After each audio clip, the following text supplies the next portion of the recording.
Channel में बहुत बहुत स्वागत है। हम आपका इस चैनल में बहुत बहुत स्वागत करते हैं। आप हमारे इस चैनल को लाइक शेयर एवं सब्सक्राइब करिए, बेल आइकन को ऑन रखिए हमारी वीडियो सबसे पहले देखने के लिए। दोस्तों, हम आपको बाल निर्माण की जो कहानियाँ सुना रहे थे, उस कहानियों की कड़ी में आज की कहानी का शीर्षक है बस की यात्रा। हम 5 मित्रों ने तय किया कि शाम के 4 बजे की बस से चलें। पन्ना ने इसी कंपनी की बस सतना के लिए घंटे भर के बाद मिलती है, जो जबलपुर की ट्रेन से मिला देती है। सुबह घर पहुंच जाएंगे। हम में से 2 को सुबह काम पर हाजिर होना था, इसलिए वापसी का यही रास्ता अपनाना जरूरी था। लोगों ने सलाह दी कि समझदार आदमी इस शाम वाली बस से सफर नहीं करते। क्या रास्ते में डाकू मिलते हैं? नहीं, बस डाकिन है। बस को देखा तो श्रद्धा उमड़ पड़ी।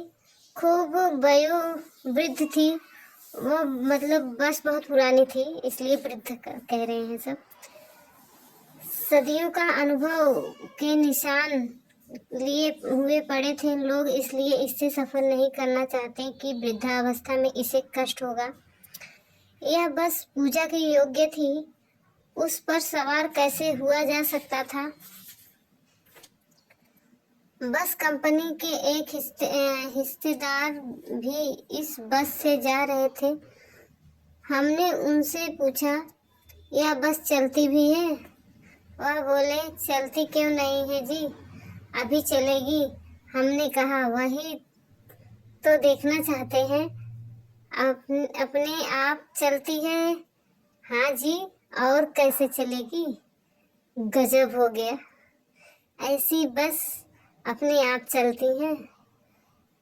हम आगा पीछा करने लगे। डॉक्टर मित्र ने कहा, डरो मत, चलो, बस अनुभवी है, नई नवेली बसों से ज़्यादा विश्वसनीय है, हमें बेटों की तरह प्यार से गोद में लेकर चलेगी।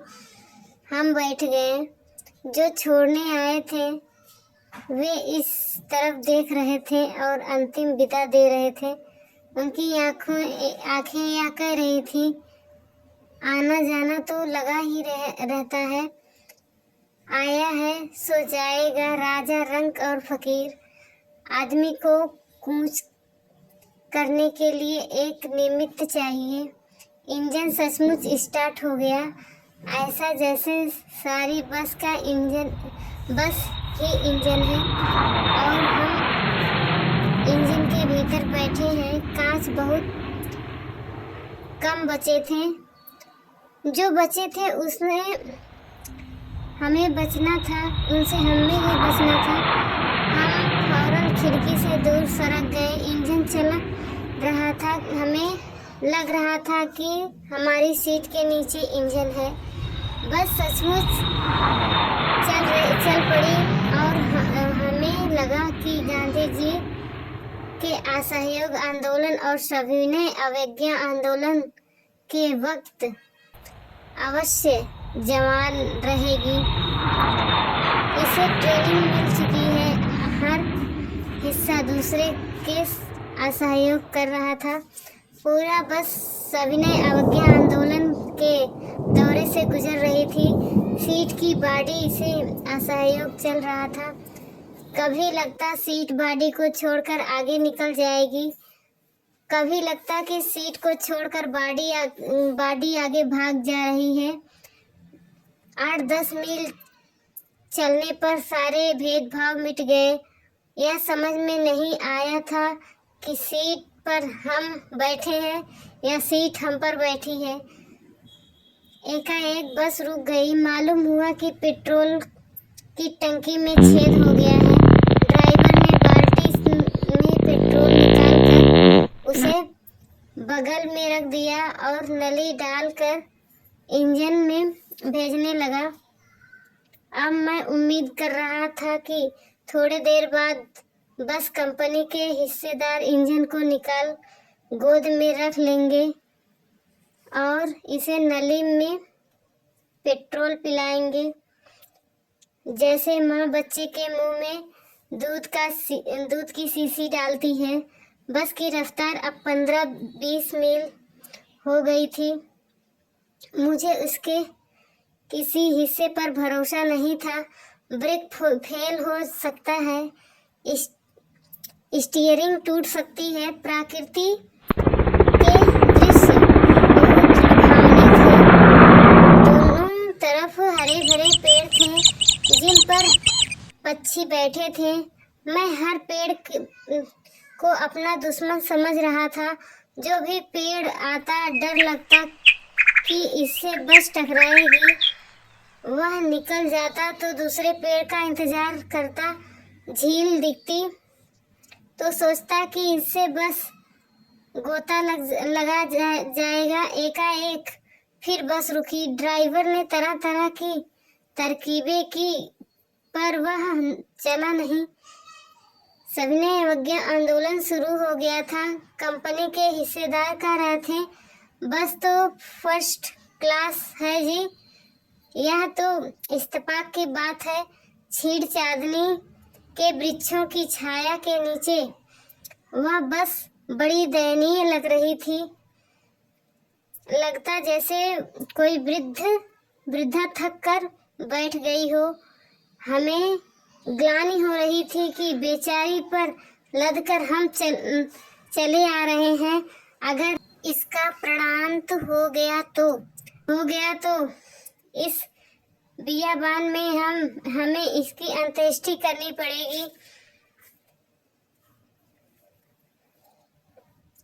हिस्सेदार साहब ने इंजन को खोला और कुछ सुधार किया। बस आगे चली। उसकी चाल और कम हो गई थी। धीरे धीरे वृद्धा की आंखों की ज्योति जाने लगी थी।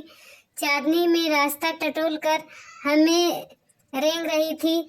आगे या पीछे की कोई गाड़ी आती दिखती तो एकदम किनारे खड़ी हो जाती और कहती, निकल जाओ बेटी। अपनी तो वह उम्र ही नहीं रही। एक पुलिया के ऊपर पहुंचे ही थे। एक टायर फिस करके बैठ गया। वह बहुत जोर से हिलकर थम गई। अगर स्पीड में होती तो उछलकर नाले में गिर जाती।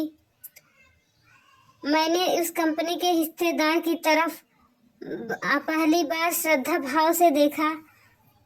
वह टायरों की हालत जानते हैं, फिर भी जान हथेली पर लेकर इसी बस से सफर कर रहे हैं। उत्सर्ग की ऐसी भावना दुर्लभ है। सोचा, इस आदमी के साहस और बलिदान भावना का सही उपयोग नहीं हो रहा था। इसे तो किसी क्रांतिकारी आंदोलन का नेता होना चाहिए। अगर बस नाले में गिर पड़ती और हम सब मर जाते तो देवता बाहें पसारे उनका इंतजार कहते, वह महान आदमी आ रहा है जिसने एक टायर के लिए प्राण दे दिए। पर टायर नहीं बदला। दूसरा घिसा टायर लगाकर वह बस फिर चली। अब हमें वक्त पर पन्ना पहुंचने की उम्मीद छोड़ दी थी। पन्ना कभी भी पहुंचने की उम्मीद छोड़ दिया था। पन्ना क्या, कभी भी पहुंचने की उम्मीद हमने छोड़ दिया था।